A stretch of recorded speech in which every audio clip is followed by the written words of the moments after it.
रोली की शादी उसके माँ बाप एक आलसी लड़के से करा देते हैं। चलो, रोली की शादी हुई और हमने गंगा नहाई। और क्या, बेटियां तो होती ही हैं बोझ। हाँ, पर अब क्या चिंता, उतार तो दिया बोझ तुमने, अब वो लोग समझे। ससुराल में रोली का पति कहता है, देखो, मैं कोई काम नहीं करता, ये बात तुम्हारे मम्मी पापा को बता दी थी मैंने। अब जो किराया आता है दुकान का, उसी से घर का गुजारा करना है। कभी भूल से भी कोशिश ना करना किसी चीज की डिमांड की। क्या मम्मी पापा को पता था कि आप कोई काम नहीं करते? और क्या, बड़ा अच्छे से पता था। उन लोगों को तो तुम बोझ लगती थी, बोल रहे थे कि बस शादी कर लो और कोई मतलब नहीं है। रोली को यह सुनकर बहुत गुस्सा आता है, लेकिन करती भी तो क्या, क्योंकि वो जानती थी कि उसके माता पिता ऐसे ही हैं। जैसे तैसे रोली दिन काट रही थी। रोली को एक प्यारी सी बेटी होती है। धीरे धीरे वो बड़ी होती है और उसके साथ उसकी जरूरतें भी बढ़ती जाती हैं।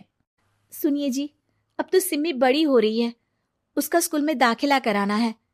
मैंने अब तक तो जैसे तैसे समय काट लिया, लेकिन मैं बच्ची की परवरिश में कोई कमी नहीं रखूंगी। अरे क्या है यार, अब तो लगता है कोई ना कोई काम ढूंढना ही पड़ेगा। अब पति रोज काम की तलाश में जाता और बिना किसी काम के वापस आ जाता। रोली समझ जाती है कि पति के अंदर अब काम करने की क्षमता नहीं है। वो बेटी को उच्च शिक्षा देने के लिए कुछ करना चाहती थी, लेकिन करती तो क्या करती। एक दिन रोली की सहेली कहती है, रोली, मेरी कोई औलाद नहीं है। अगर तू मेरी औलाद को जन्म दे तो मैं तुझे तेरे मुंह मांगे पैसे दूंगी।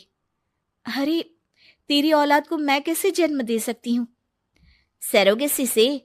बच्चा मेरा और वैभव का ही होगा, लेकिन कोख तेरी होगी। ये संभव है रोली। रोली कुछ सोचकर कहती है, मुझे मंजूर है, लेकिन मैं इसका 2 लाख रुपया लूंगी। अरे कोई बात नहीं, मुझे मंजूर है। रोली खुश हो जाती है कि एक बच्चा पैदा करने का उसे 2 लाख रुपया मिलेगा। वो घर आकर पति को बताती है, वो भी खुश हो जाता है। अब क्या था, डॉक्टर के पास जाकर सहेली का बच्चा रोली की कोख में पलने लगता है। मुझे 20,000 चाहिए मेरे बेटी के एडमिशन के लिए। हाँ हाँ ठीक है, मैं उसके एडमिशन से लेकर सारे खर्चे उसके अकाउंट में डाल रही हूँ। रोली की बेटी का एडमिशन हो जाता है। रोली को लगता है कि वो अब सब कुछ ठीक कर देगी। दिन और महीने आगे बढ़ते हैं। अब एक दिन, एक बात कहूं जी, काश इस बच्चे को मैं रख पाती। मैं अब इससे काफी जुड़ गई हूँ। अरे यार, पता नहीं किसका बच्चा है, अपने पास है ना अपनी मुन्नी। हाँ, लेकिन अब मैं भी इस बच्चे से जुड़ाव फील करने लगी हूँ। लेकिन मैं ये जानती हूँ कि ये मेरा बच्चा नहीं है। दोनों की जिंदगी ठीक चल रही थी, लेकिन कहते ना कि सुख का पल ज्यादा लंबा नहीं होता। एक दिन रोली की सहेली का फोन आता है। रोली, मुझे अब ये बच्चा नहीं चाहिए, मैं अपने पति को छोड़ रही हूँ। अरे लेकिन मुझे पैसों की जरूरत है, बच्चा तुम्हारा है, मैं क्या करूंगी? सहेली बिना कुछ बोले फोन काट देती है, फोन स्विच ऑफ कर देती है। लेकिन रोली के जीवन का तूफान यहीं नहीं रुकता। रोली, मैं इतना भार नहीं उठा सकता। आज पढ़ाई का पैसा मांग रही हो, कल को शादी, कॉलेज और पता नहीं क्या क्या। मैं तुम्हें छोड़ रहा हूँ, अपनी बच्ची उठाओ और निकलो इस घर से।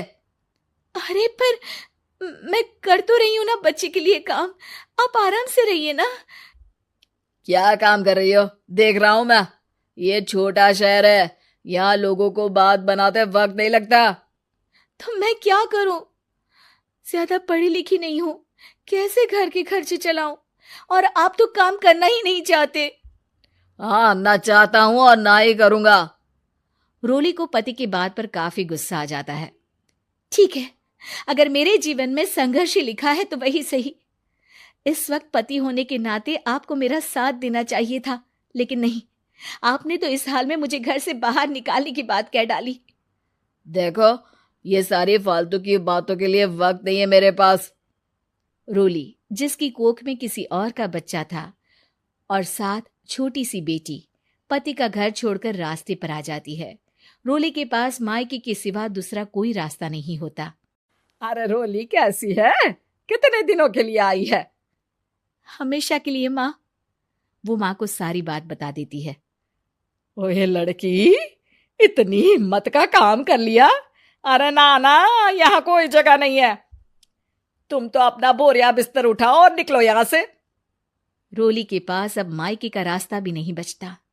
वो चुपचाप बच्ची को लेकर जा रही थी कि उसे दर्द होता है और वो डॉक्टर के पास चली जाती है और फिर वहां वो एक प्यारे से बेटे को जन्म देती है। कितना प्यारा है, कितने अभागे हैं इसके माँ बाप जो इसके पैदा होने पर भी नहीं है। तभी वहां डॉक्टर आ जाती है। रोली, बच्चे के पिता तुमसे मिलना चाहते हैं। आपका बहुत बहुत शुक्रिया। मैं इस बच्चे को पालूंगा, भले ही इसकी माँ ने इसे छोड़ दिया हो, पर मैं अपनी जिम्मेदारी निभाऊंगा। तो क्या आप मुझे इसके पैदा करने के लिए जिन पैसों की बात हुई थी वो भी देंगे? हाँ, और साथ ही आप चाहें तो मेरे घर में रहकर मेरे बच्चे की देखभाल भी कर सकती हैं। मैं उसके लिए आपको सैलरी दे दिया करूंगा। रोली को लगता है कि जैसे भगवान ने उसके लिए सुकून का रास्ता खोल दिया। वो अब मुकेश के साथ उसके घर चली जाती है, जहां रहकर वो उस बच्चे की देखरेख करती है। अब मुकेश के घर को रोली अच्छे से संभाल लेती है। उसके लिए खाना बनाने से लेकर बच्चों की देखभाल और घर की देखरेख। धीरे धीरे मुकेश को रोली से प्यार हो जाता है। रोली, तुम्हारी बेटी और मेरा बेटा बिल्कुल भाई बहन की तरह साथ रहते हैं। हाँ, आखिर है तो एक ही कोख के बच्चे, अटैचमेंट तो होगा ही ना। रोली, तुमने घर और मुझे दोनों को संभाल लिया। ये तो मेरा काम है। आपने भी तो मुझे छत दी जिससे मैं अपनी बेटी की पढ़ाई और भविष्य के लिए पैसे जोड़ सकूं। अब रोली, क्या तुम मुझसे शादी करोगी? अब मैं जानता हूं तुम्हारी भी शादी कुछ खास अच्छी नहीं रही। रोली को मुकेश की बात ठीक लगती है। वो उसे हाँ बोलने की सोच ही रही होती है कि उसके पहले पति का फोन आ जाता है। रोली, मैं बहुत परेशान हूं। मेरा एक्सीडेंट हो गया है। मैं चाहता हूं तुम वापस आ जाओ। रोली को पुराने पति की चिंता होने लगती है। वो सोचती है कि वो क्या कर रही थी। हाँ हाँ ठीक है, मैं आ रही हूं। हाँ रोली, आ जाओ, लेकिन बच्ची को कहीं हॉस्टल में छोड़कर आना, क्योंकि मैं नहीं चाहता कि हम लोगों के बीच फिर से वो सारी बातें हो। रोली को समझ आ जाता है कि पति आज भी सुधरा नहीं है। वो पति के पास जाने से इनकार कर मुकेश को हाँ कर देती है।